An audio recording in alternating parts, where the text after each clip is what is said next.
to the home of the Bulls, the DBAP in downtown Durham, North Carolina. The Carolina Blaze trying to turn up the heat on the Talons and avoid the sweep, while Utah looks to not just earn the sweep, but also match an AUSL record with 8 consecutive wins that they set a year ago.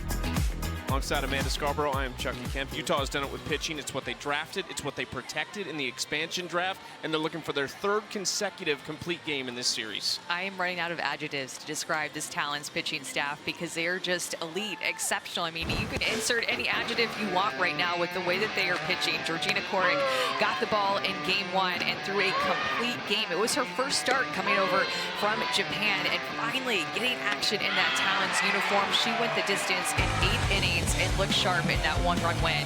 And then last night, Montana Fouts, another complete game. This time in shutout fashion. She was dominant with her speed, tons of swings and misses, and really controlled the Blaze hitters for the entire game. Complete game shutouts are so hard to do, but Fouts did it last night. There might have only been 2 solid contact swings from the Blaze off of Fouts, so 2 complete games. The other numbers that really stand out, of course, no earned runs from either of them, but no walks in the series. A 10-0 strikeout to walk ratio for the first 2. So who do you go to? Your first pick in franchise history a couple years ago, Megan Faramo today. Yeah, she was slow in her first start, but has really made some adjustments and figured things out, and she has been lights out as well. Just a tough 1-2-3 punch, and they still have 2 more pitchers on staff with Dallas Escobedo and Taylor Tinsley, who we have not yet seen, but they're there in case she needs them.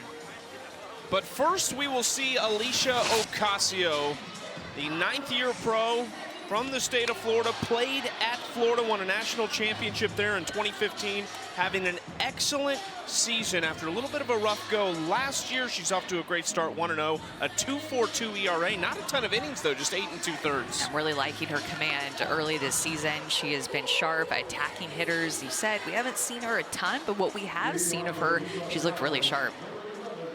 The Talons starting lineup presented by Easton looks like this. Aaliyah Andrews leads it off. Jalen Alchin in the 2 spot has been excellent. 7-game hit streak, 11 hits in that span. She's also been a great defensive outfielder, primarily out in left field right now, with Jada Coleman still on the injured list. No Jordan Woolery today for the Talons, so that's a big miss. That's the question. Where do the runs come from for Utah off Ocasio? Some clouds in the sky in Durham, but it is a hot one, about 90 degrees as we throw first pitch here, and it's fouled back by Andrews. Ocasio and the Blaze trying to help out not just themselves with a win, but really the league in general, because Utah has raced out to a 10-3 start. Andrews into left field. Kennedy in foul territory, 1 quick out. Alicia Ocasio is going to throw with really great movement. She's not going to overwhelm you with her speed, but she has great spin and movement. She will use her curveball the most. That curveball is actually up 21% from what she used it last year. Mix in a rise ball, a fastball, and a drop ball that serves as an off-speed pitch for her. Well, she'll drop it down at about 56 miles an hour. We talked a lot about Carlin Pickens and the improvement of this Blaze staff thanks to her, but Ocasio's a big piece of it as well. She's having an excellent start to the season, so her numbers have helped drive that team ERA well below a league worst last year of over 6.1. There's Pickens likely on relief duty today. Well, I was going to say, just thinking about this game 3, a must win for the Blaze to pull a game out of the series. Not going to be easy to do with the role that the Talons are on right now. But I love Alicia Ocasio getting the start and bringing the speed in of Carlin Pickens potentially later in this game. So I can definitely see a world in which Carlin Pickens enters into this game later on. Alchin takes strike 2. Jadlyn rolling, 7-game hit streak. She has a double, a triple, and a couple walks in this series.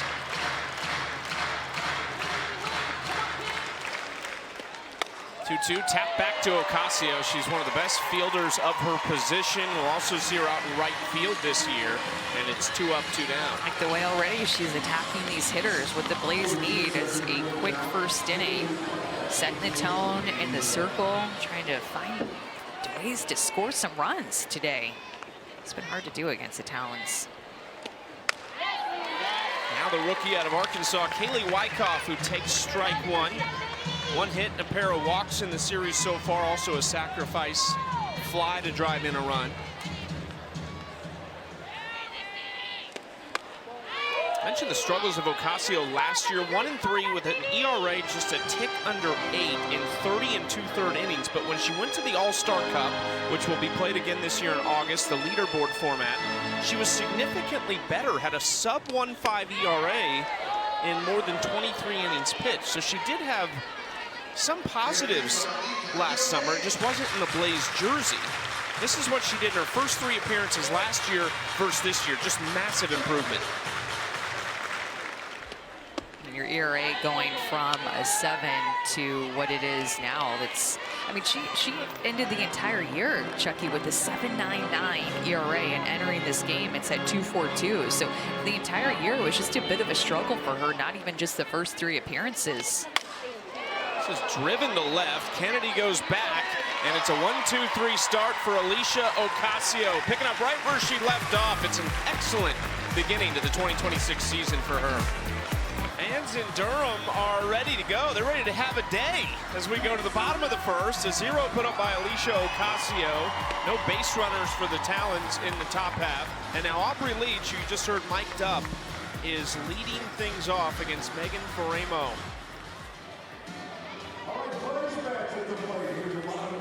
Everybody's got their pink Barbie towels. It's Barbie Day at the ballpark, which really fits right into the Blaze's color scheme perfectly.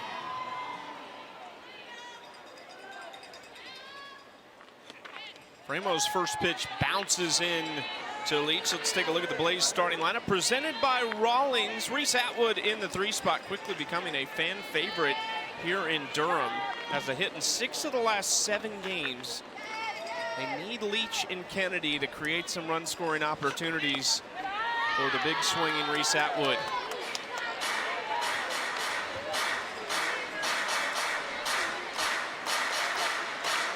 Shuffling up the lineup a little bit. Dakota Kennedy moving to the 2 spot. Reese Atwood moving to the 3 spot. In game 1 of the series, she was down in the 5. So Blaze shaking things up.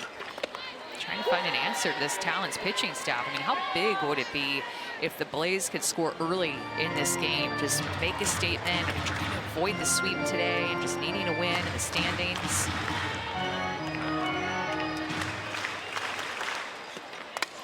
Leach left side to Jaquish, 1 out.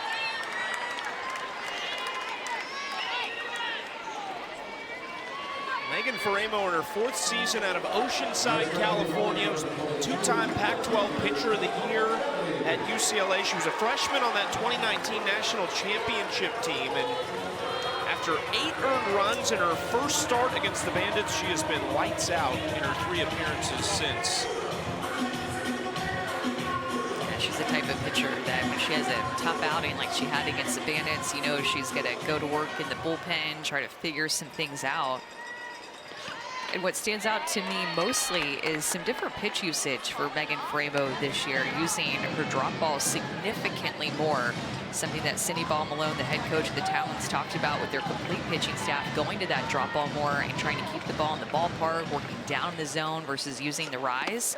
And something that Megan Faremo herself has really leaned into. She threw her drop ball not even 1% of the time last year. This year, she is throwing it much more.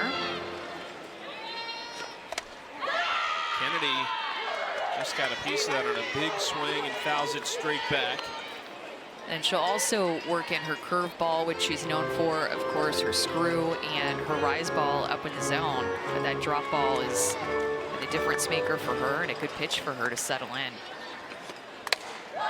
Kennedy to left and traveling. Ulch into the wall, and it's gone! The first home run of the series, and it belongs to the rookie, Dakota Kennedy.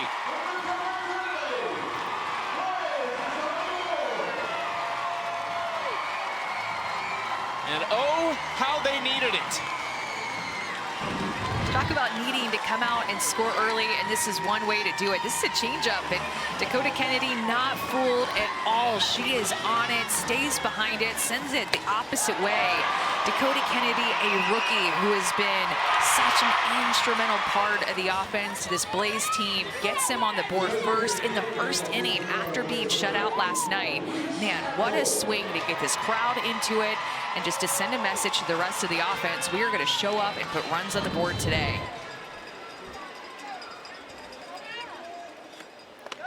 So nobody on for Reese Atwood because her rookie mate Dakota Kennedy goes yard. First home run for either team in the series.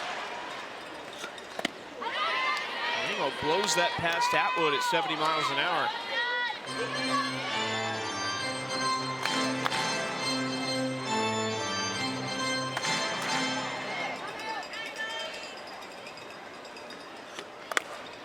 Driven to center field right at Andrews for out number 2. Let's go to Anna with Dakota Kennedy. Pitchers have not made it easy on you guys. This is the first home run of the series, but you found something on that pitch. What was it? Honestly, I couldn't tell you. I was just looking to get a pitch up. Aubrey told me before my at-bat, just make her bring it in the zone, and she did. So I got my swing off. Well, you got it up just enough. Thanks, Dakota. Chucky. Kennedy has been an excellent addition. Dana Sorensen really crushed the college draft. Really, most of these teams did. All the rookies seem to have just electrified the league. But Dakota Kennedy, Reese Atwood, and Carlin Pickens have been game changers for this Carolina team that finished last a year ago. 0-1 to Bailey Klingler. Can't get enough of this rookie class that has entered into the league. It was just a star-studded senior class in the 2026 college season, and got to see so many of those faces competing in the Women's College World Series, and now you get to see them continuing their softball careers playing as a pro. 17 out of 17 that were drafted to play in the AUSL signed and are in the league playing, and they've just been an absolute joy to watch. Back-to-back years of every drafted signing for the AUSL.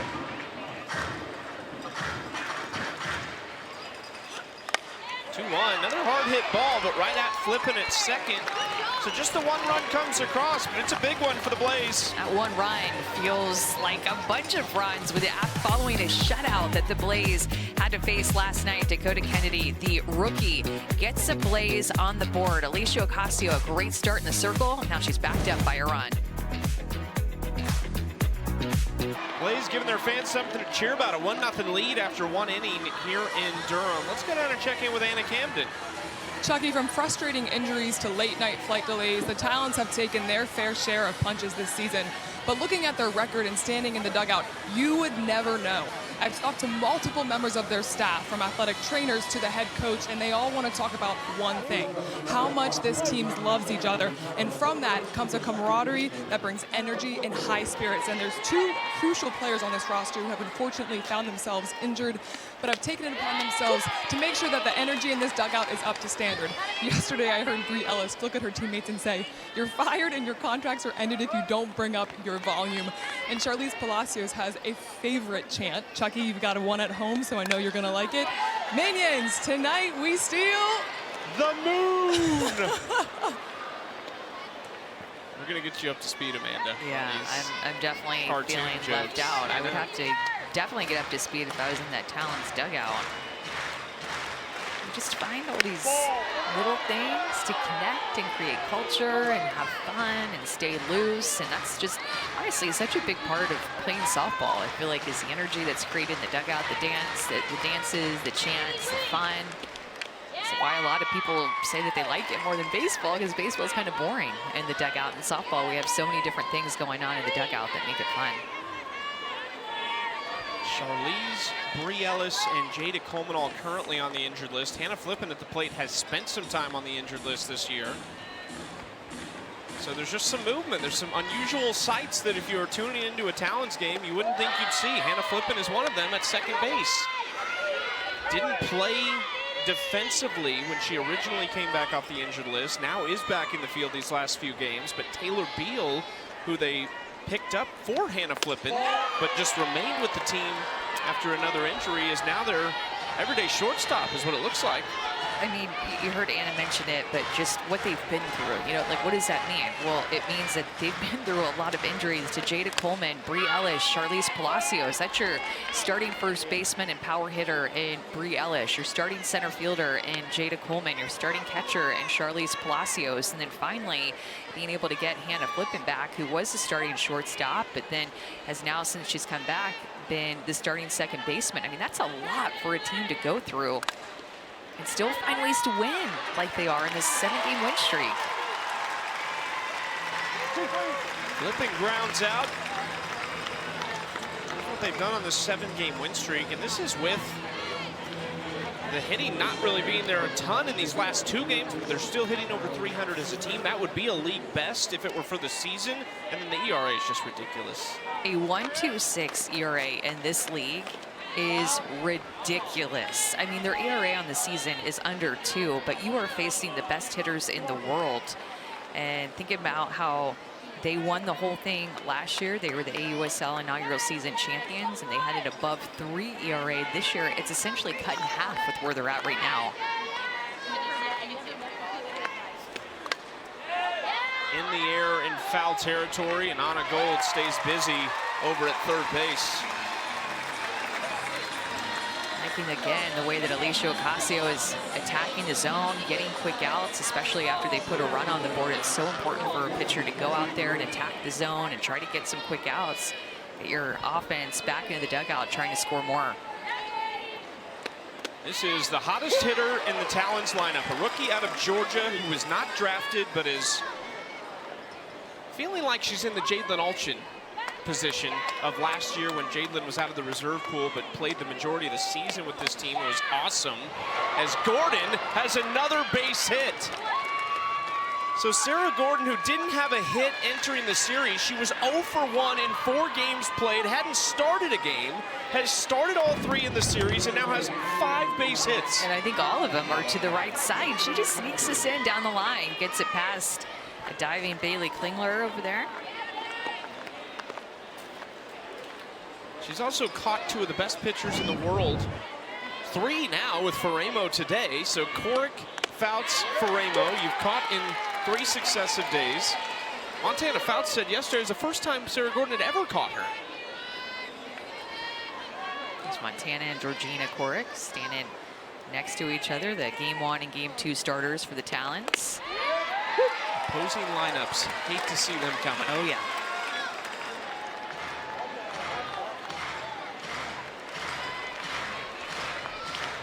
Now Rachel Becker at the plate with 1 on, 2 out. Reese Atwood, speaking of catchers, has caught all 3 games in this series. Another injury is to Kayla Kowalik, who would be a catching option for the Blaze, but she is currently on the injured reserve list. So Reese Atwood, the rookie, been back there all 3 games, doing a great job. Off the arm a couple times. Constant communication. Seems like with her pitcher, she has a great feel for what they need and when they need it. Look at her even pick that ball out of the dirt. She knows that if a runner at first base sees the ball in the dirt, they're likely to steal, so she picks it out of the dirt, gets up ready to go. You have to have just such quick reactions in her game because everything moves so fast. So it's right on top of it with that ball in the dirt, anticipating what's next.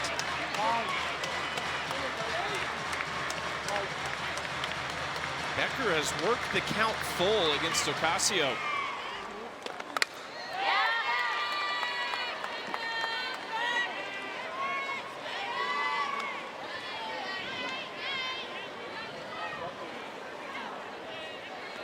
Talons had 9 hits in the first game, scored 3 runs. Had 4 hits in the second game, scored 3 runs. There's 3 total extra base hits in the series. Despite the Blaze being down 0-2 in the series, their pitching's been really good too. It's been very good. The Blaze continue to try to find that Game 2 starter and just some additional starting depth behind Carlin Pickens, who has really been their ace as a rookie. Emma Lemley pitched well yesterday. Slow roller right side. Klingler tags Becker in the line, and that'll do it. Two scoreless for Alicia Ocasio and a one-run lead.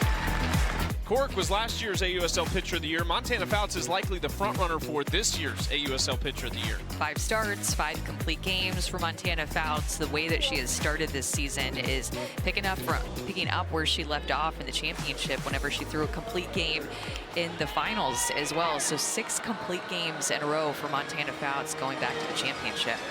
So what you're saying is when Montana Fouts starts, the pitching staff can just go have dinner somewhere. You don't even need to be here. It has been in dominant fashion watching her pitch, and she came in very prepared for this season, and it is showing with how she's mowing down hitters. Jenna Laird fouls this one away, leads off the second inning for Carolina.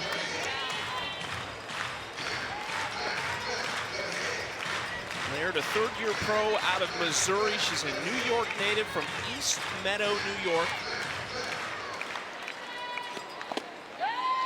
And the bat's starting to wake up for Laird. 3 for 7, couple hits in game 1 of this series after just a 1 for 17 start.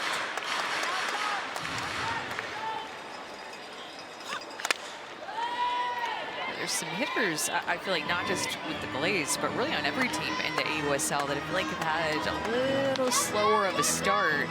Jenna Laird is one of them. Brito, a couple of hitters down, is fall under that category, as well as Anna Gold, who is on deck. Those 3 hitters, if they could get going for the Blaze, be big additions. Even another hit for Laird. 4th one of the series for Jenna.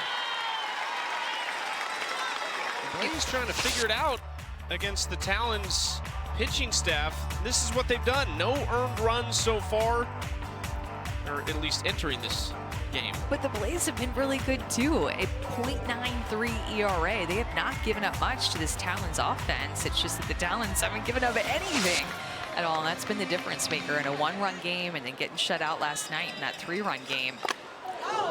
Dead ball strike.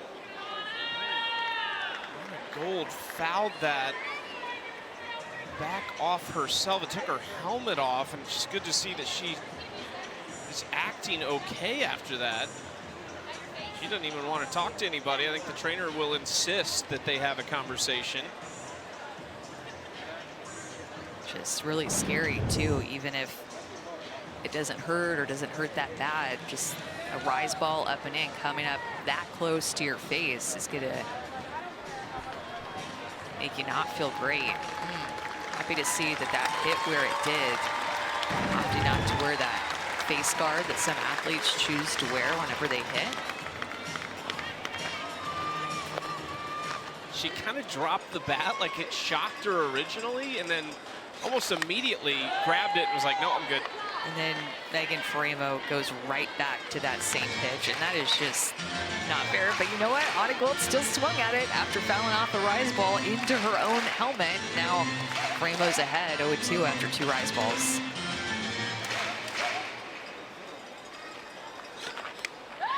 Another foul tip by Anna Gold. So remember, the same thing happened to Tori Vidalis at Texas A&M when she was playing Tori Vidalis down the Portland Cascade, and she wore a face mask and fouled one into her face mask, and it stuck in her face mask. And Tori pulled the ball out and threw it back down into the field. It's just a freak thing.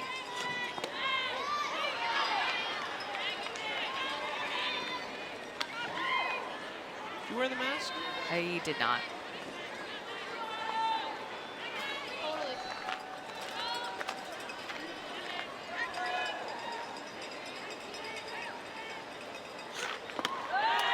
You can tell how they want to attack Anna Gold, right? It's going to be rise ball up and in on her hand. She takes that one, but that's clearly how they want to go at her. And a pitch to her weakness or find a little hole in her swing.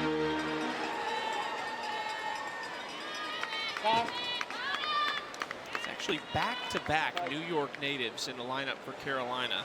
I feel like it's somewhat rare. Jenna Laird's from East Meadow, and then Anna Gold is from Ballston Spa, New York. Played her college ball at Duke.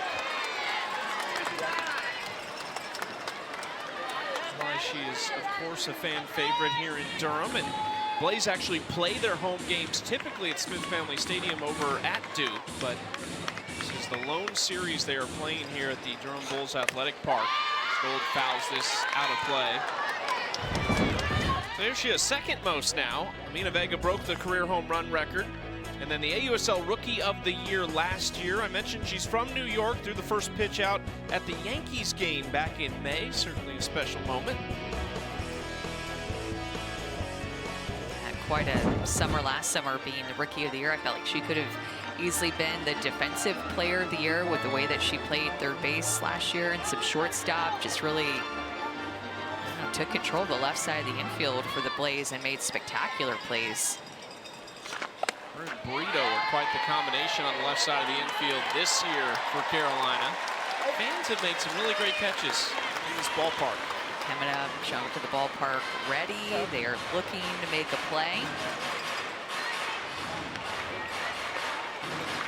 Very different than my broadcast partner, who has assured me you will not have anything with a ball that comes our way, which we are protected in this venue. There's no way it's getting to us today. Gold into right center field. What an at-bat for Anna Gold, who rips one into the gap, and she wants three. Gold into third with an RBI triple.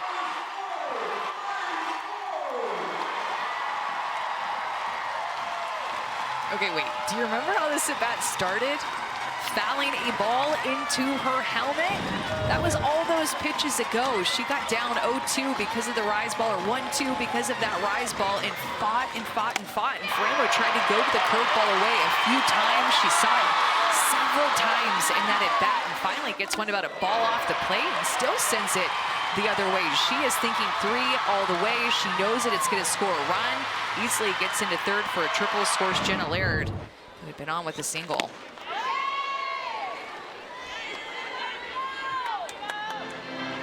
That.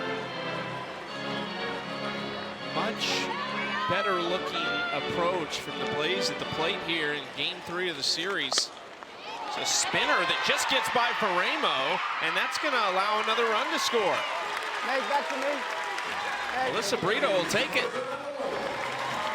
She will. She was well out in front of that pitch, and it registered at 70 miles an hour. It's surprising to see it. Her be so far out in front of it. Crazy spin, takes a turn that sneaks it past Ferrero. If Ferrero is able to stop that, if that spin doesn't create that turn away from her, I don't think that that's a run scored for the Blaze. But because of that crazy spin, it gets to peel it short.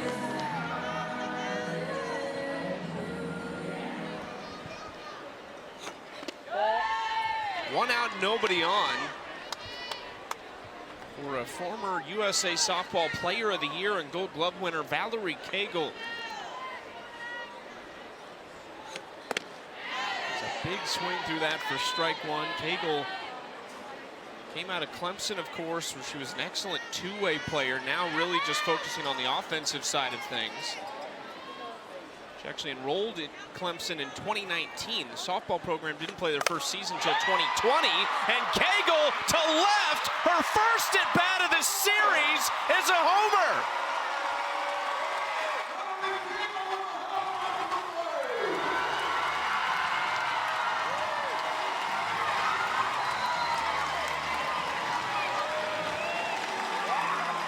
Both home runs for the Blaze in this game have come from left-handed hitters, and left-handed hitters hit 120 points higher off of Megan Ferrero. So you know that's why Cagle got the start today, to get an extra left-handed hitter in the lineup to go from 4 to 5.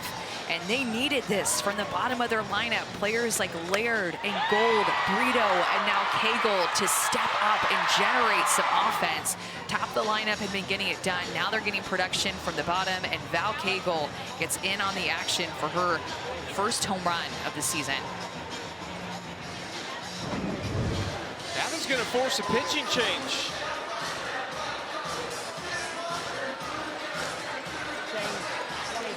They drape the Blaze flag over Val Cagle in the Carolina dugout. Her first at-bat of the series results in her first home run of the season. Dallas Escobedo McGee has walked down the line from the bullpen. Looked like it might be her, but we're going to step away while we sort things out for this pitching change. Blaze up 4-0 in the second. Welcome back to Durham, North Carolina. Oh, she just got it. Is that your home run ball? I'm here with Valerie Cagle, who just hit a home run and got handed her home run ball. That was your first at-bat of the series, your first home run of this season. Walk us through that at-bat. Yeah, I think for me, like the lefties before me really just helped me prepare. You know, they were telling us that they were just sitting all out for us, right? So just be on time for something hard. And like our coaching staff has done a great job this week of just trying to prepare us pregame and in the cages. And also for me, it's just been like, how do I get on time? So if I can just get on time and keep everything else simple, then that's always great when that's the result. And Mackenzie Clark insisted that you wear this cape in this interview. What is the story behind the cape? I have no idea. It just appeared today. I have no idea where it came from, but I'm here for it. Whatever shenanigans Mac wants to deal with, and you know what? We're just here for Mac. All right, well, we're adding get to the bottom of the cape to my to-do list today. And that is her former college teammate at Clemson, Mackenzie Clark, who has seen plenty of those in her lifetime playing with Valerie Cagle at Clemson. It's working. They've hit 2 home runs in this game, and they have scored 4 runs already. So the cape seems to be working as they forced a pitching change for the first time in this series. Well, by my count, we have the 2 longest tenured pros in the league in this matchup. We saw Kaylani Ricketts in game 1. This is Dallas Escobedo McGee in her 13th professional season. She's a native of Phoenix, Arizona, was a star at Arizona State, led them to a national championship back in 2011 as a true freshman. This is just her second appearance, though, of the season. Their starting pitchers have gone so deep, and she's not gotten as many opportunities to start. In fact, she's only come in relief, but their starters have gone so deep, she did not had any opportunities to get in there, really. So just 3 innings pitched, looked good in those 3 innings, did not give up an earned run.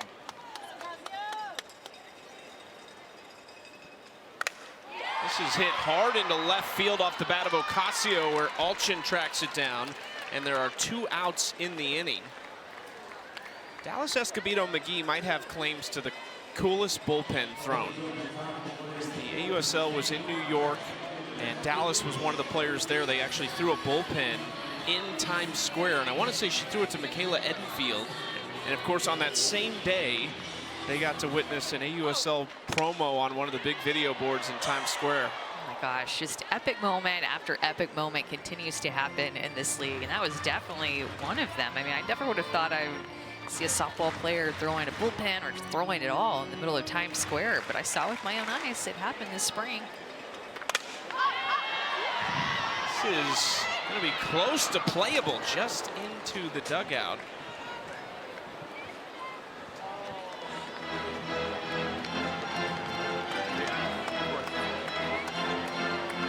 Leach in an 0-2 hole against Escobedo McGee. We were joking before this inning began that no one had thrown more pitches this week than Dallas Escobedo McGee, because she's been out in the bullpen all 3 games working, but she just hasn't been needed. And now here she comes in throwing some meaningful pitches and retires the first 2 batters she faces. Carolina has topped their run total from the series in this game. It is 4-0, and they're having a blast on a beautiful Saturday in Durham. 4 runs on 4 hits for Carolina, who had been struggling mightily offensively entering today. Just 3 runs in the previous 3 games. Of course, yesterday they were shut out 3-0. They lost 3-2 in game 1. And then in their last game of a 3-game series in Chicago, they lost 5-1. You know, it feels good for them to swing the bat a little bit, and their bats waking up. Reminds me of the Cascades 7th inning last night against the Texas Volts, and their 7th inning come from behind win where their bats woke up too.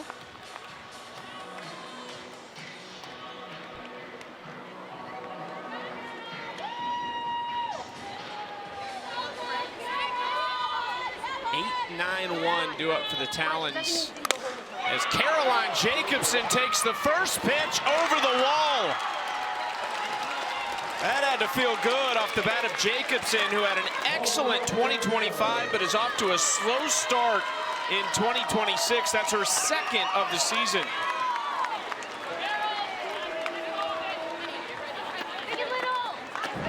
Looking to hit early in the count, gets herself a curveball that does not get out. That is right down the heart of the plate. One of the few mistakes that we've seen from Blaze pitchers in this series, and Jacobson is ready for it. That is a good pitch to hit. She takes advantage of it and gets the Talons on the board. She had the 5th best average in the league last year, drove in 17 runs, and was on it from day one of the season, but it's been a tough start in 2026 for Caroline Jacobson. Now Beal in his shallow center for Aubrey Leach.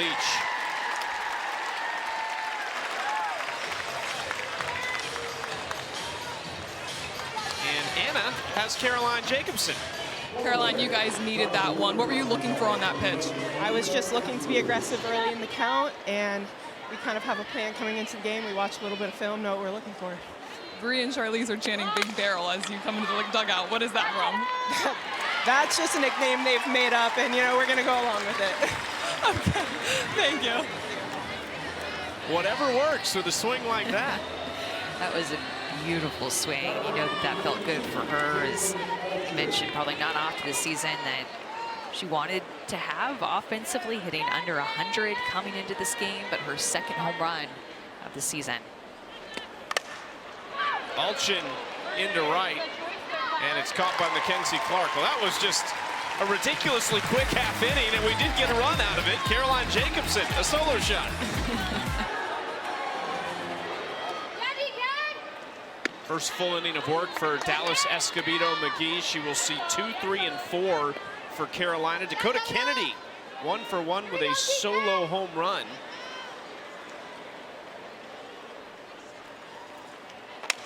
Fouls the 0-1 off. It feels like the AUSL has just been polar opposite to college softball. We saw these incredible offensive numbers really across the country. And then here we are in this league, and the pitchers have kind of dominated. It's encouraging to see as a pitcher myself that this just offensive domination that we saw in the college game isn't just going to happen at every single level. And I mean, honestly, like looking at the AUSL season numbers, last year the game was more offensive last season. ERA as a league is down by over a run. It was almost 5 last year. Kennedy to left. Alchin has this one. Sunday at 1 Eastern, Portland takes on Texas. Game 3 of the series, and more AUSL action live on ESPN and streaming on the ESPN app. So we'll see who, maybe a rubber match, or will it be Portland potentially going for the sweep? Felt like last night both teams needed that win. Cascade losing a couple of games in a row, and Texas Volts at the bottom of the AUSL standings had won 2 in a row, but just trying to claw back into the thick of things. So both teams needed it to get back on a roll. Reese Atwood 0 for 1, but did hit it hard into center field. This is outside 1-1. Talons out in front, 10 wins. They've also played the most games out of anybody. It's a big game right here. You see the line there right in the middle. Top 3 teams make the postseason. Carolina can remain in that position. Feels like it's early. You know, we just started playing a few weeks ago, but we are basically at the halfway point in the season. The Talons are past that. They've played 13 of the 25 games now, and the other teams will get there in the next 2 or 3 days. Everything is just so close, though. I can't get over it, with the exception of the Talons up there at the top being 10-3 and taking control of things the last few games. But everything feels so tight, but it can quickly turn. We've seen some quick momentum changes already early this season, so nobody can get too comfortable as Dallas Escobedo picks up her first strikeout of her relief outing.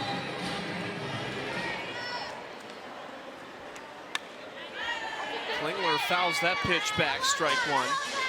Dallas Escobedo McGee. Looks like we haven't seen her in a long time. She's been playing professionally, though. Played in the NPF, played pro in Japan.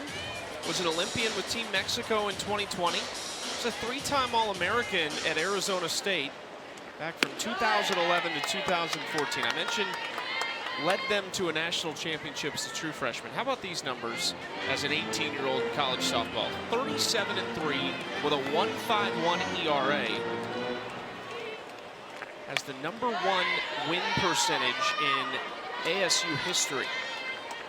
There's been some great players there. Oh, absolutely. And I just remember her as a freshman winning the national championship, and the year and career that she had is in the Arizona State Hall of Fame. Just a pro's pro. You know, she's been doing it a while. And you know that she knows that this is a big opportunity for her. She has not gotten a lot of pitching time because, again, of how deep the starters have gone. And she's been preparing during the series, as you mentioned, working in the bullpen, staying ready for a moment like this to keep her team in the game, down by 3 now. In the air for Taylor Beal at shortstop.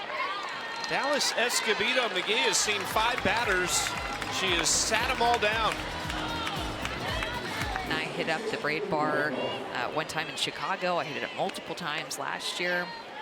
And you know what's cool too is when you go there, you get to see all different types of product that you can see if you like to. So I really like that because I got introduced to a few things that I didn't know that I would really like hair perfume. Leadoff base hit for Kaylee Wyckoff here in the 4th inning. ESPN's the home of MLB.TV. Stream every out-of-market game live or on demand using the ESPN app. Blackout and other restrictions apply. For more information, go to ESPN.com/MLB.TV.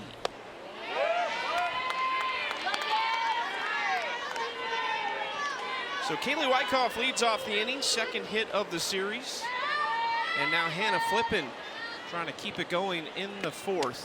That's inside, and it goes to the backstop. You see the white line drawn in the turf there. If the ball passes that line, because we were on a baseball field, they will just get the 1 base. The only event in which that would not be the case is if the runner were already stealing, they would be able to take the next base as well.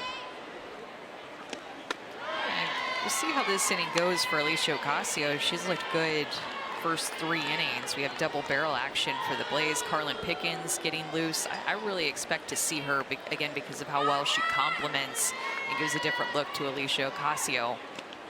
Alicia Ocasio throwing more low to mid-60s, then having to face somebody like Carlin Pickens, who's going to throw 74, 75, is a tough adjustment for hitters. So it should be great to bring in. But Keilani Ricketts, the veteran, also warming up. Flipping in the air, it's a tough spot, but Clark comes in to make the catch.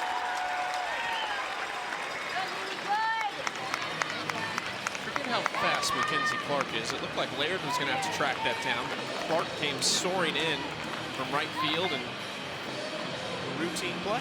She has a really good arm, too. Seen Mackenzie a lot in this series. Has struggled a little bit offensively, but she's so good in the outfield, they had to find a way to get her on the field. Put her in right field. She has a lot of speed, and she's a strong athlete. All right, putting her out in right field and letting her do her thing on the outfield. She's a really good basketball player in high school, too. Speaking of the athleticism, here's Savannah Jaquish, the 3rd baseman for Utah. Popped up her first time out, as a pair of hits in the series. Speaking of being an athlete, that's when we talked to Kara Dill, the head coach at the Blaze. That's what she talked about right away when speaking about Alicia Ocasio and how she identifies as an athlete. And this year, Kara Dill wanted to be intentional about making sure that Alicia Ocasio was able to play infield, outfield. Smothered by Gold, and there's 2 outs. And put her in positions to use her athleticism, get her in the everyday lineup. She's just somebody that can do all things. It just makes her a great athlete. And I think that she's having such a good year because she is really involved in the circle and in the outfield, getting to hit a lot. She's had a walk-off hit already this season. She's looked good down there in the 9-hole, hitting over 300 this season. Has a game-winning base hit for the Blaze. Walk-off winner against the Volts earlier this year. It's a great pitch to start off Sarah Gordon at 55 miles per hour. Gordon unstoppable right now. 5 for 7 in the series. Has started all 3 games behind the plate, filling some big shoes of Charlize Palacios. Hard hit grounder to the right side. Alicia Ocasio getting it done so far. Just 1 run through 4 innings. Didn't have a home run in the series entering game 3. Dakota Kennedy fixed that in the first inning, and then Valerie Cagle not long after. It's a 4-1 lead for Carolina. We've also seen the Blaze flag or cape, and with more on that, we go to Anna.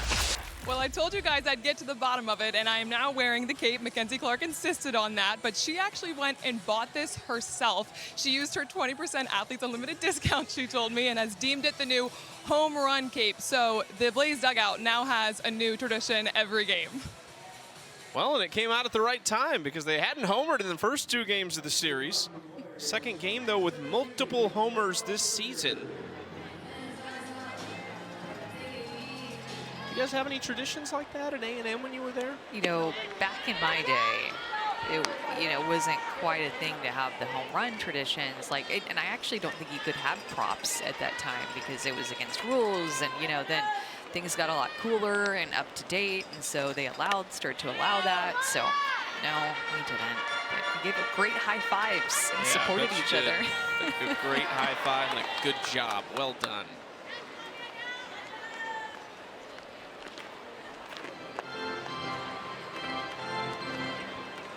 0-2 pitch from Escobedo. McGee's been really good. Out of the bullpen, faces Jenna Laird, Anna Gold, and Alyssa Brito this inning. Dallas just 3 innings in her lone appearance before this. We talked about it, there's just not a lot of innings to go around when your staff has thrown 9 complete games. I'll tell you what, all these pitchers are showing that they're reliable on this talent staff and making the most of the opportunities that they have. Dallas Escobedo coming in relief in this game. Her other relief appearance didn't give up any earned runs. And then Taylor Tinsley, who's the 5th pitcher on this pitching staff, in her rookie debut, complete game win for her. So everybody contributing to this staff. On the bright side of Dallas and Taylor Tinsley not seeing a lot of innings is, as the season goes on, these teams aren't going to have a lot of looks at them. You get closer to the postseason and potentially a best-of-3 series if the Talons are able to make it to the championship. And a shallow right, flipping not going to be able to get there, and Norkin Jacobson, so it'll be a base hit for Jenna Laird, 2nd of the day and 5th of the series. Monday Night Baseball is set. Rangers take on the Guardians at 7 Eastern on ESPN. You can stream it anytime on the ESPN app. About Anna Gold, who's at the plate now throwing the first pitch out at the Yankees game back in May. A lot of the players actually had the opportunity to do that. That runs in and hits Gold. Stay here. Alex Sleep calls her back, says you are staying put. I thought he called it a foul ball. And I thought it hit her, not the knob of her bat.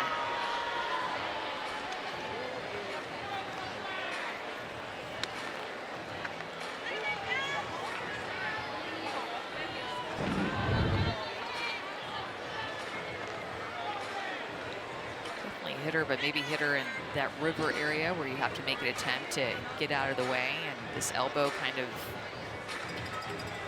doesn't do that. She just stays put.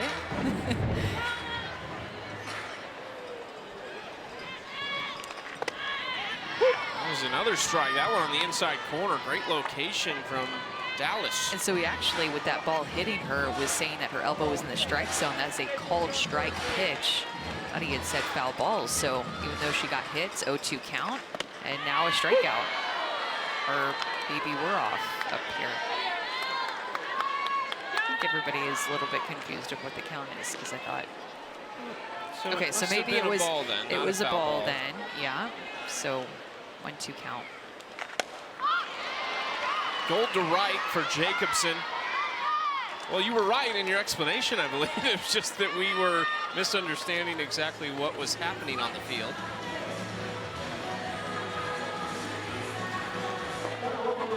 Let's put that at bat behind us. Yeah, we're past it. Yeah. One pitch at a time. One pitch at a time.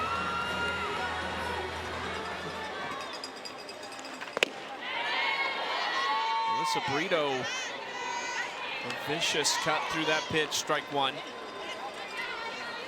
Of all the bats in the order, Brito's might be the one that could really change the complexion of this offense. gets away from Escobedo McGee, so one base given to Jenna Laird. Alyssa Brito, two-time first-team All-American in 3 years at Oklahoma, at 49 home runs and drove in 167 runs in just the 3 years at OU.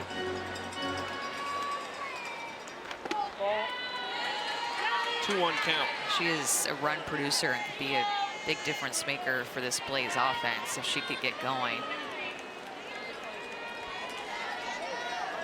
They are just 3 for 20 with runners in scoring position in the series.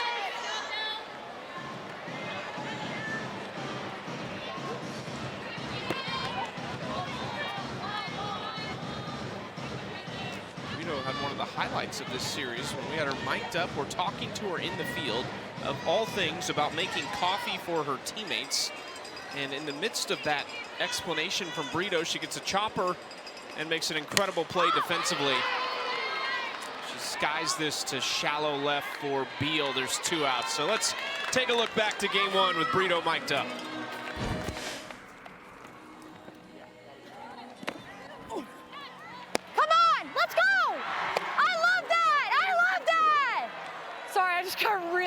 Guys, you know, if you get stuck and your feet aren't moving, it's when you get in trouble. 2. Yes! Come on, KB! Come that on! Was such I love a cool that. moment. Let's go!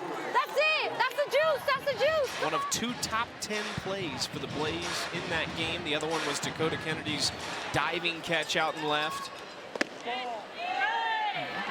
I love it when we see softball and some Sports Center top 10 plays.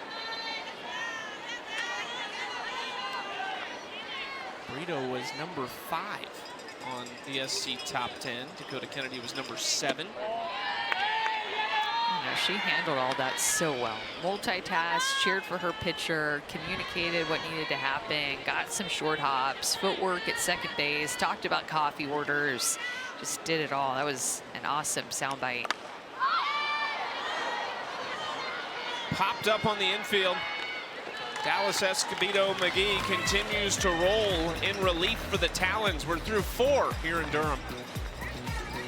Keilani Ricketts entered into this game, and I'm interested to see with Carlin Pickens warming up if there is an opportunity to bring her into the 6th and 7th inning.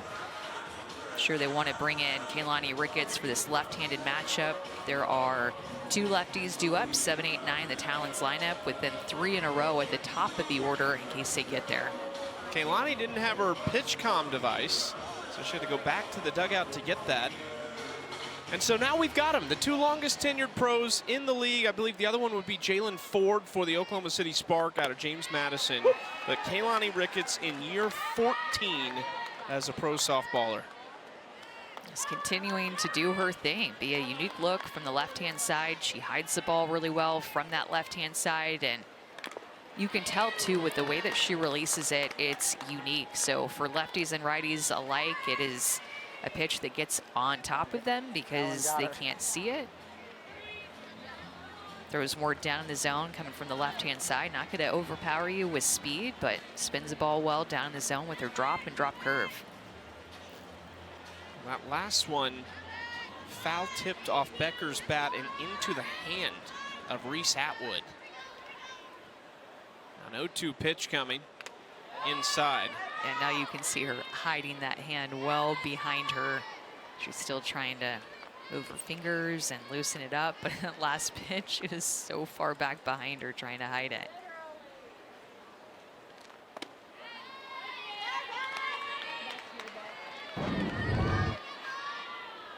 See, it's not hidden there, so foul ball goes into her hand, and now she is hiding it back behind her back. Swing and a miss. First batter Ricketts faces, she strikes out.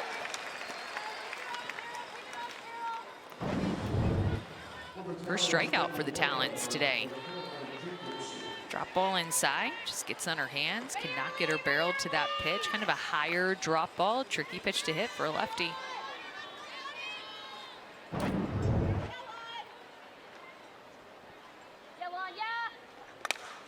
Jacobson swinging first pitch. Aubrey Leach has moved over to right field And Alicia Ocasio is now in center for Carolina.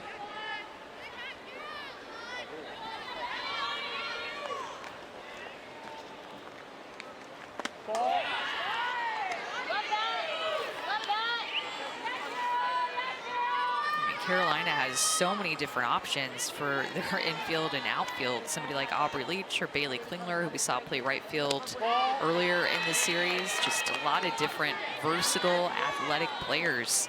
A lot of shortstops on the infield. Gold, Brito, Laird, Klingler, all have played shortstop in their career. Only one can play for the starting lineup. And Brito getting the nod. 3 Gold Glovers on the field on defense today. Yesterday we had 4 for the Blaze. Dakota Kennedy, Jenna Laird, and Reese Atwood today. Ricketts gets the outside corner in the 3-1 pitch. The other one yesterday was Devin Netz, who played some first base. Just made a great catch yesterday. Jacobson to right, another chance for Leach, who's closer to the line and makes the catch. Really tricky down there. There's a lot going on with the bullpen and then the change of grass, and I don't know, just a trickier play for somebody who just slid on over into right field to track this down, but Aubrey Leach handles it with ease. That's second out. Down to the 9 spot, Taylor Beal. Another lefty-lefty matchup with Ricketts.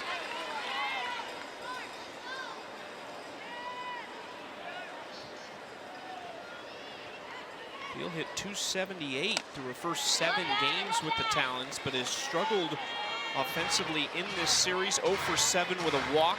Had her best offensive year of her career at Arizona as a senior this year. It's really the glove, though, that has always been the standout for Taylor Beal. Left side on a gold, leans over and makes the play. 1, 2, 3 for Kaylani Ricketts. How about some love for the vets? Kaylani and Dallas Escobedo McGee getting it done in the circle.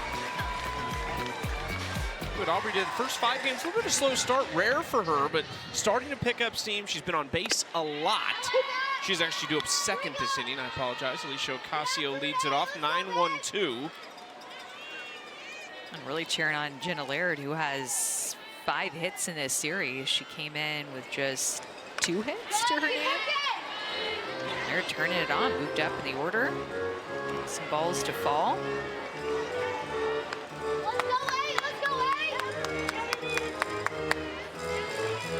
Ocasio just a tick over 300 on the season. We've seen her in right field, we've seen her in center field, we've seen her in the circle.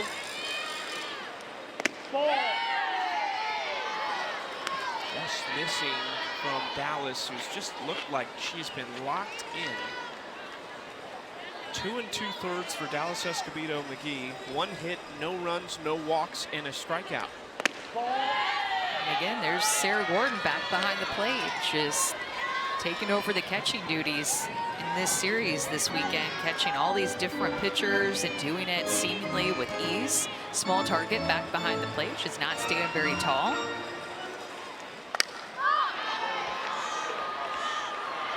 Near shallow to right for Hannah Flippin. Women's Sports Sunday starts with WNBA Countdown at 6:30 on ESPN. It features a marquee WNBA matchup as New York takes on Golden State at 7 Eastern. Brianna Stewart and company. Watch on ESPN and Disney Plus, and stream it on the ESPN app. You think we see Carlin Pickens come in the 6th inning? Or they save her until the 7th? What do you think? I think that we're going to see Kaylani Ricketts start the 6th inning because there's back-to-back lefties, or 3 lefties coming up to start that inning. But Pickens does well against lefties too. When you looked at her numbers entering the series, lefties hit .045 off of Carlin Pickens, so not a bad matchup there either. I see your point with the lefty-lefty. I don't know why you asked me if you were just going to give me the real answer. You know the answer. I don't have the answers. I don't know. I am very interested to see if she enters into the 6th inning, or they potentially save her until the 7th. We shall see. I'm just happy to be here, Amanda. Same, aren't we all? It's a more humid day today, too, here in North Carolina. On Thursday, it was so pleasant, like 90, but low humidity, and then a little bit more humid yesterday, and today is full-on humidity here in North Carolina. 2-2 to Leach. Hard hit through the right side. Base knock for Aubrey, second of the series. She has now reached in all but one game, and that game was yesterday. He hit this ball very hard, out over the plate, just gets a hold of it, slams it down the first base line past Wyckoff. That one will wake you up if you're the first baseman. She tied for the league lead in walks last year with 15.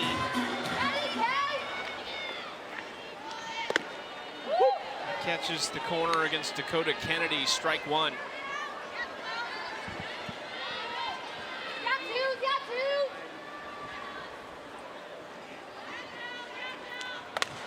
Also interested if we'll see Taylor Tinsley enter into this game in possibly the 6th or the 7th, the rookie pitcher for the Talons,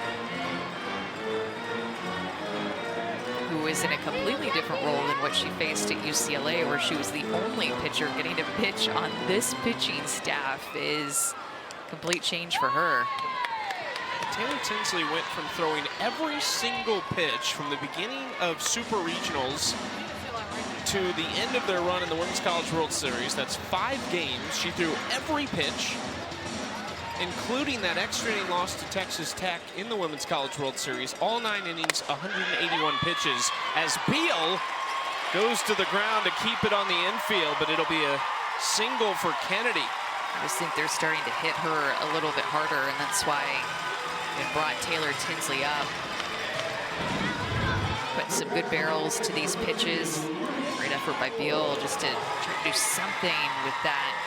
He got down to second quickly.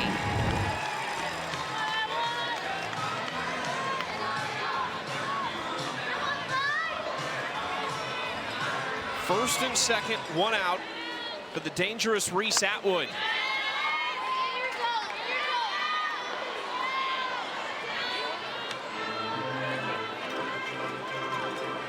Three home runs on the year leads the way for the Blaze. Dakota Kennedy's homer earlier today made her the second player with multiple.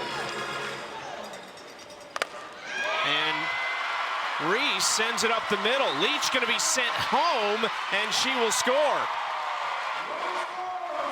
Reese Atwood drives in her second run of the series. This is what she did in her career at Texas, the all-time RBI leader at Texas. This is what she's done in her career, being aggressive in that count. You can tell that they're starting to hit Dallas Escobedo hard. I'm honestly surprised that we're not seeing a pitching change at this point.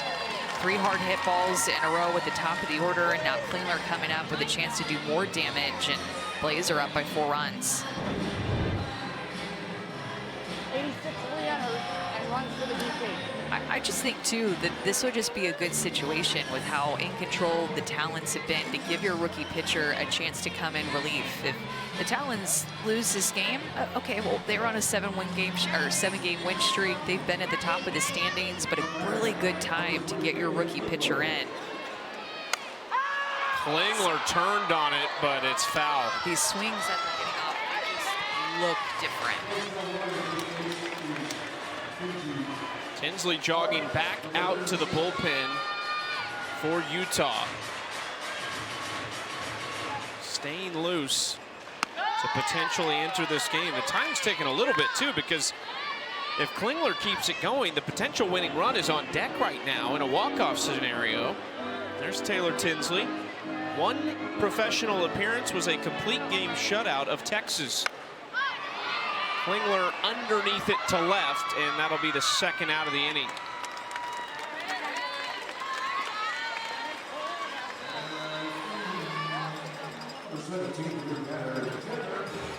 This is not who you want to see up if you're a Talons fan. Jenna Laird's 2 for 2 today and has 5 hits in 9 ABs in the series.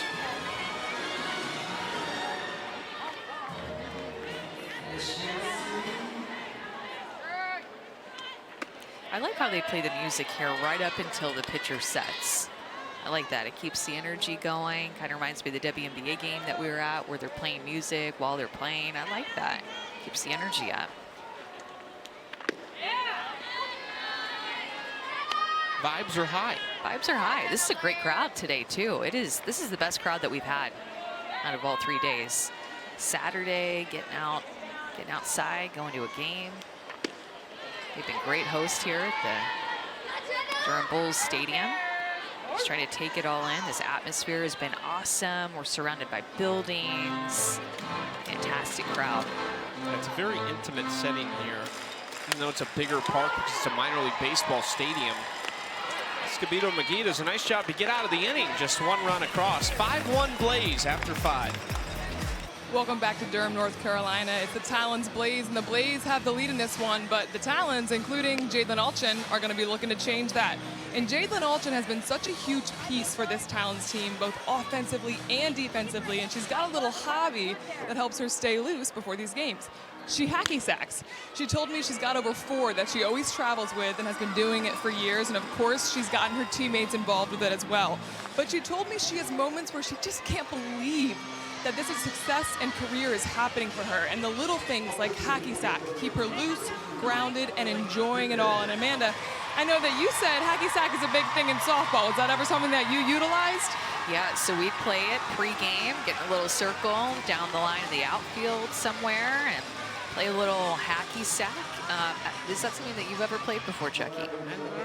Never? I've kicked it around, but there's So, no yeah, you just rhythm to it. yeah, No, I'm I not mean, good at it. I'm not saying that softball players are good at it. I bet Jadlyn Alchin is good at it because she has multiple different options for her hacky sack. She's very intense and probably a pro, and she's a great athlete like Carlin Pickens entering this game. Yeah, I know you're ready to hear this, but you were right. Carlin Pickens does enter in the 6th inning, and why not? She has been absolutely phenomenal. They have only lost 1 game that she has pitched in, so this is her 6th appearance of the year. They are 4-1 in her previous 5, and that 1 was in game 1 of the series. Just the hardest thrower in our game right now, and a big change from what these hitters saw from Alicia Ocasio and Kaylani Ricketts, because she's going to bring it at 74 or 75 miles an hour down the zone with her drop ball. She will move the ball up a little bit with her rise ball, kind of an in-between speed between her drop and her changeup, but up-down change. So Carlin Pickens is going to throw. Goes in at the lefty Andrews, who fouls it off her foot. And you see her bounce out of her pitch like that, taking that ball from Anna Gold. Something about Carlin Pickens that's severely underrated because so much focus is on her as a pitcher, and her stuff and her speed is her ability to field her position. Very good athlete. Got Andrews on strikes. I mean, we're talking a big change as a hitter to go from the left-hand side facing Kaylani Ricketts, 62, 63, to 74 low and away like that. A 10-mile-an-hour difference is what these hitters are going to face. It is a tough adjustment. What a great tool to bring in.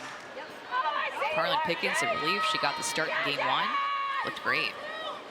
There are a couple familiar faces for Carlin in the lineup. One of them's on deck, Kaylee Wyckoff out of Arkansas, and then Sarah Gordon, who was perfect in 4 at-bats in game 1.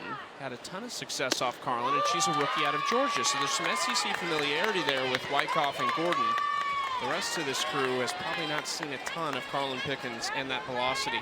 And she's just been electric for this Blaze team. I mean, the rookies, we've talked about Dakota Kennedy, home run today, Reese Atwood catching her. So an all-rookie battery for this Blaze team, and Reese Atwood has been her catcher since they made their pro debut together. And it's been really fun. I mean, just as a fan of the sport, really fun to watch Reese Atwood catch Carlin Pickens. One played at Tennessee. Reese Atwood played at Texas. They played against each other so many times. First pitch swinging, Klingler over, flips to Pickens, and it pops out of her glove. There she was again, though, She's hustling everywhere. to first. That feels like a rarer play in softball to me. Like, you see that in baseball, you see the pitcher covering. I don't think you see that as much from the pitcher in softball. Oh, 100%, and it just kind of worked out that way because I think Pickens noticed that the second baseman, Laird, wasn't going to get there in time, and she had the easier route, so you don't see this very often. And almost would have worked out if she would have caught it. That would have been tight. I think they had her from a timing perspective. She catches that, I think it's an out.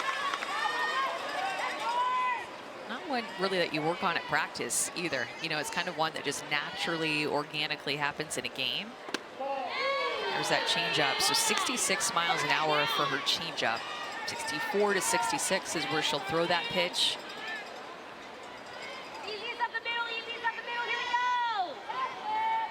1-1 to Hannah Flippin. Into the dugout, look out.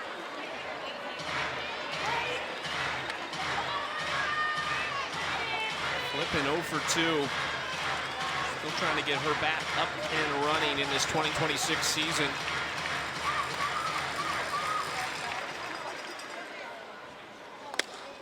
Popped up. Klingler in foul territory, reaching but can't haul it in. Playing with danger right there in that part of the dugout with the stairs being right there and no fence to kind of lean up against and get some leverage. She knows it too. Feels, they're tumbling in.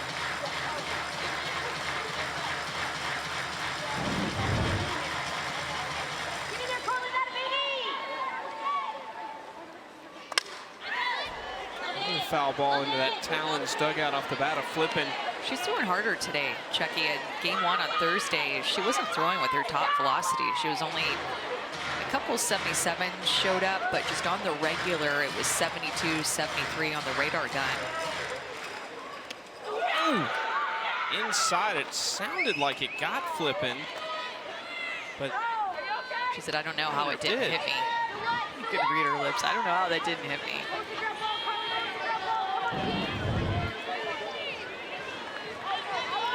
Whoa, moving way out of the way. Bounced in, full count, great at bat from the 10-year pro, Hannah Flippin. It's another one played in the National Pro Fast Pitch League, also played in Japan some. Started at Utah in her college days. Fouling off all these different pitches from her. This is a great at bat.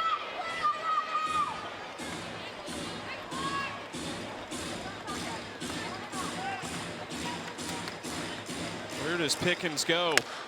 Ground ball right side. Klingler smothered it, turns, and it is layered at first this time. It was like her and Carlin locked eyes for a minute, and she realized you're not going there. Carolina scored just 2 runs in the first 2 games. They were shut out last night, but they got it going early today. 4 of their 5 runs scored in the first 2 innings. And the rookie trio, Atwood, Pickens, and Kennedy getting it done. It's been big that they've scored in 3 different innings as well. Their offense continuing to keep their foot on the gas pedal against this talented Talons team that has not lost in 7 games. On this 7-game win streak, plays trying to break it up. 3 2/3 for Dallas Escobedo McGee. 3 of the 4 hits she has allowed came last inning as this is popped up in foul territory and Sarah Gordon handles it. There's 1 out.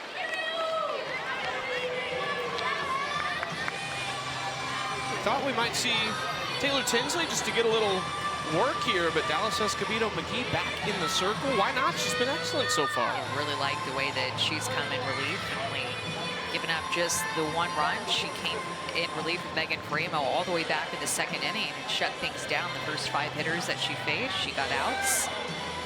And she's looked good. I just, I was thinking maybe we'd see Taylor Tinsley just get some action in this game. We've only seen the rookie Tinsley throw 1 game. She went the distance, complete game win for her, and it feels like it's forever ago because this Talons pitching staff has been so sharp. Devin Netz pinch hitting for Alyssa Brito. Netz chases it and lifts it to left, and it's gone!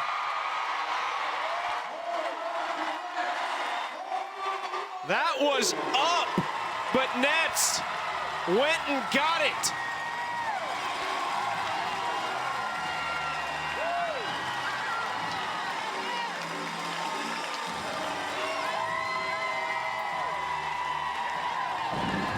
home runs now for the Blaze in this game, and Devin Nets absolutely goes up to get that rise ball. It is at her shoulders, anticipating Dallas Escobedo either going to use the curve or the rise, something up in the zone that Dallas Escobedo is known for, and Devin Nets goes up with a plan and gets all of it. It reminds me of that pitch location by Corby Otis off of Rachel Garcia last night in the Volts Cascade game.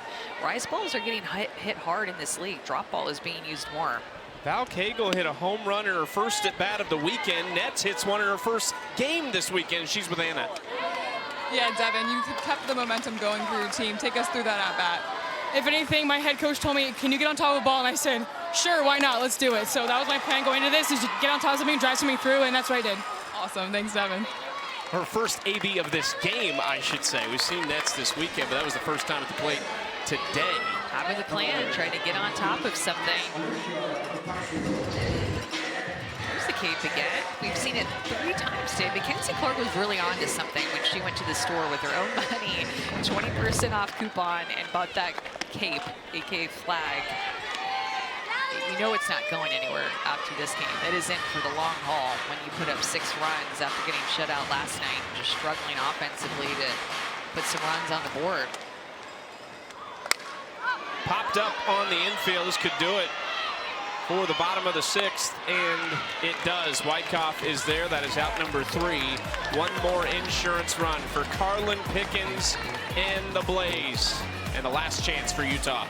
Carolina bats came to play today. Mackenzie Clark brought out the cape, aka the flag, for the Blaze, and they have donned it now 3 times with the long ball. Devin Nets, the latest of the insurance runs in the bottom of the 6th. They've given this fantastic crowd at the DBAP in downtown Durham something to play for.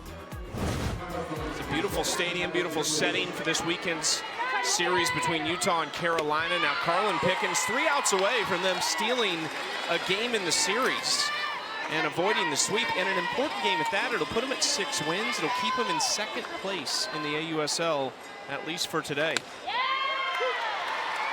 It's just going to be a dogfight, I think, until the end. So if you're watching this game today, hang with us for the rest of June and into July, because these games have already been so good. They're all so meaningful because there's not a ton of them trying to play for College Station at the end of July. Quick out by Carlin Pickens, my goodness. It was 3 pitches to retire Jaquish for her 2nd strikeout. Banana Ball back on ESPN tonight at 8 Eastern. The Bananas face the Party Animals on ESPN and Disney Plus, and then Sunday at 4 it's the rematch, and that's on ABC. Catch both games and stream them anytime on Disney Plus and the ESPN app. Well, here is Sarah Gordon, who in game 1 of the series, facing Pickens, 3 for 3. Right side, hard hit ball. Klingler lost her glove and couldn't get back to the base. Sarah Gordon is just seeing it. Now 4 for 4 off Pickens. She smoked that. The way that Sarah Gordon is letting these pitches travel and get so deep. Look at how deep she's going to let this pitch get. Of her back hip. This is what she continually is doing. Like, all of her hits have been to the right side in this series. There is a quick out number 2 to retire Becker. I mean, I remember talking to Tony Baldwin in Clearwater at the beginning of this season, and they were talking about that mentality of hitting the ball the other way. And Sarah Gordon here in the pros, keeping that approach. Doing it big. It's the Georgia way.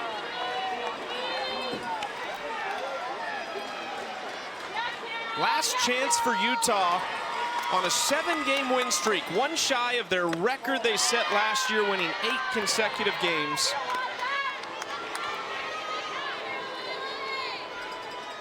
Carolina has dug in today. 1-0 pitch from Pickens to Jacobson.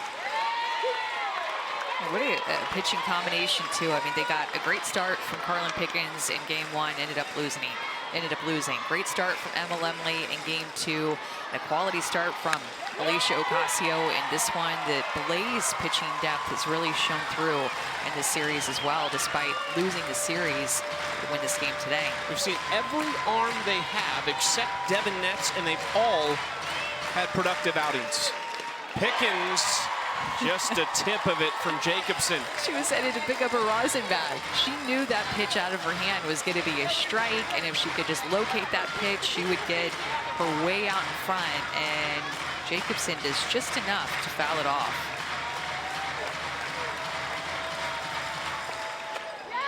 Low on the 1-2.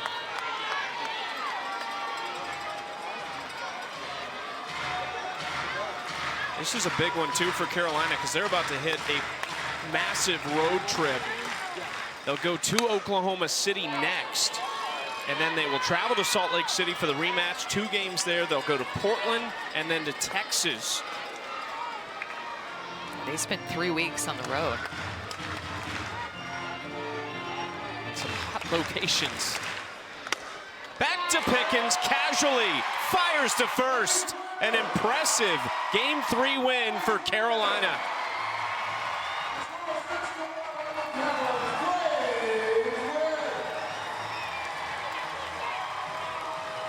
This crowd loving it. They snap a 7-game win streak for the best team in the league, Utah. And Carlin Pickens, of course, one of the fan favorites here in Durham. The signs, the crowds that we had here at the Durham Bulls Stadium, it was a signature series and it lived up to the hype. This is an awesome time here in Durham. And big win for the Blaze in front of their home crowd here, 3,000 plus attending this game, and they needed this win, and they came out and scored early. Dakota Kennedy, the rookie, putting them on the board first with that home run, and then they scored in 4 different innings. They just continued to put runs up.